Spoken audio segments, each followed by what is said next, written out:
Feira Internacional Cristã, pastor Ricardo Rossi, programa Vem para Jesus.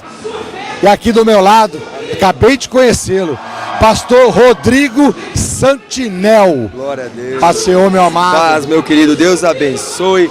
Em nome de Jesus, todos os adoradores que estão aqui na feira, que estão aí em casa e também que estão nas suas igrejas, em nome de Jesus. Amém. Pastor, fala para nós.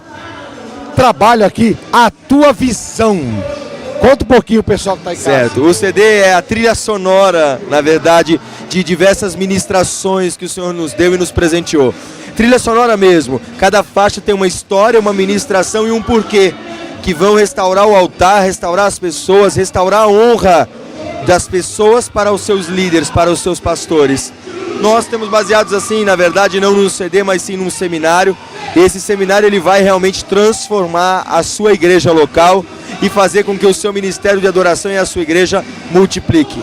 Puxa, pastor, que bonito. Então, é um trabalho de ministração, então, e o pastor vai até as igrejas e faz trabalho? Com certeza, vamos até a igreja, fazemos o trabalho. Começa num seminário, mas nós também temos os congressos. No congresso, apoiou a cada um de nós e a nossa visão, o pastor Antônio Cirilo, vai estar agora com a gente David Killa, Ludmilla, também. Amigão. Todos eles estiveram com a gente até por conta da visão que nós tivemos. Expliquei a visão e eles falaram, não, essa visão é de Deus, ainda mais em São Paulo, que é tão difícil. E Deus tem aberto as portas e eu tenho certeza que através desse seminário, se ele acontecer na sua igreja, pode acreditar, a sua igreja nunca mais será a mesma.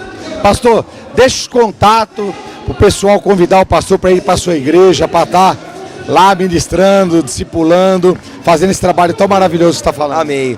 Nosso contato é www.rodrigosantinel.com, rodrigosantinel.com. Lá você encontra tudo, as ministrações, as músicas, os clipes, os vídeos, tudo, MP3, em texto, PowerPoint, tudo. Amém. Pastor, prazerzaço conhecê-lo. Dá um beijo aqui, ó. Deus abençoe. E ó, o programa Vem Pra Jesus é assim. A gente manda um beijo e vem pra Jesus. Isso aí. Feito? Vamos lá? Vamos lá. Pastor Ricardo Rossi, programa Vem Pra Jesus, na Feira Internacional Cristã, junto com o pastor Rodrigo Santinel. É isso aí? É isso aí.